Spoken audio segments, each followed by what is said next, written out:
I want to thank Michelle, Beverly, and Jason for their time today for participating in this panel. I learned so much from all of you, and thank you for sharing your resources that we are sharing on our website, so that people who are on this call and who view this video later will be able to follow up and see some of your great work. So for everyone on the call today, I want to thank you for your time. This was a long haul, but you made it through. I am so impressed with how little attrition we had over a 3-hour meeting. You all are troopers. So this is the start of a conversation. It's kind of crazy to think that we're starting with a big 3-hour meeting, but we have more we want to say on this topic. So please watch your inboxes. We are going to have some meetings coming up that are going to be focused on a provider panel, where you will hear directly from early learning providers talking about their experiences and why it's so important to get some more support for them. We are also going to be talking about governance and the ways that different states govern their early learning programs and the impact that has on teachers and teacher quality.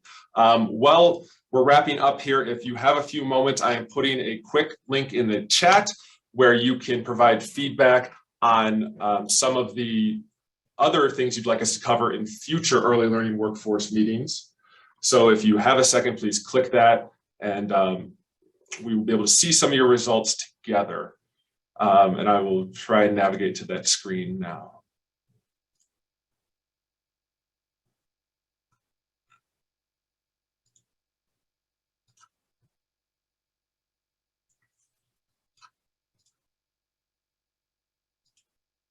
So I think this is how this is supposed to work, and I'm open for my colleagues to correct me, but we should eventually start to see some of your results populate on this screen that we're looking at together.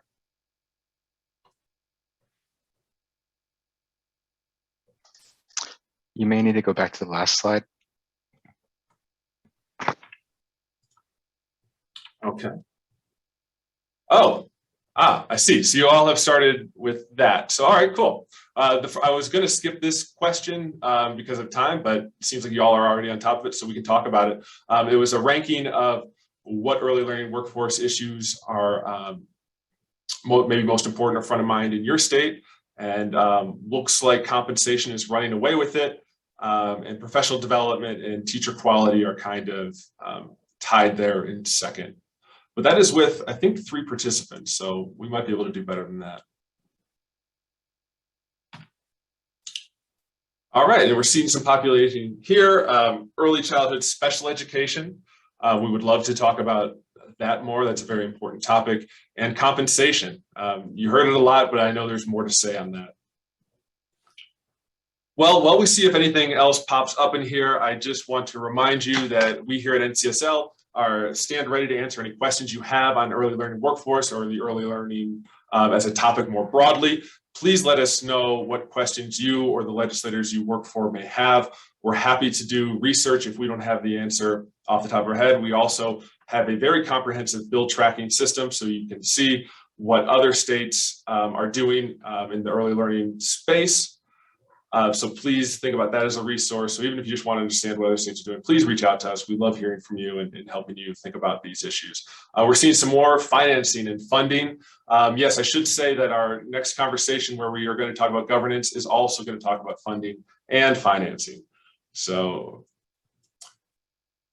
great. Compensation parity, birth through age 5 with the K through 3 and up to 12. So yeah, we can dive into that more. I know we had a lot of questions on that particular topic. And we'd be happy to talk a little bit more about what that might look like at a state-to-state basis. I think that could be helpful for folks.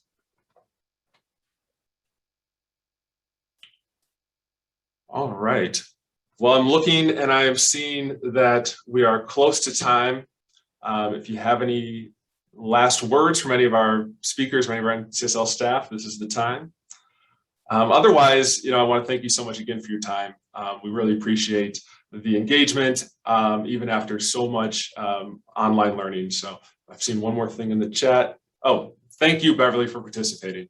So with that nice note, oh, wait, we're seeing some more. We also have community-based versus public schools as a topic, and sorting through federal funds and age groupings as something we can talk about. Yes, on one of our next calls, we will have Austin Reed, our federal affairs person for the education team, and we will talk, I think, a little bit more about some of the things that we heard from Lauren about ways to use this new funding to support these educators. So I've ended a million times, but now I actually am going to end. And thank you once again for your time. And please keep in touch. We'll be sharing resources and follow up from this meeting, and certainly be getting on your calendar soon for those follow-up conversations. So thanks again to all our presenters, and have a great rest of your day, everyone.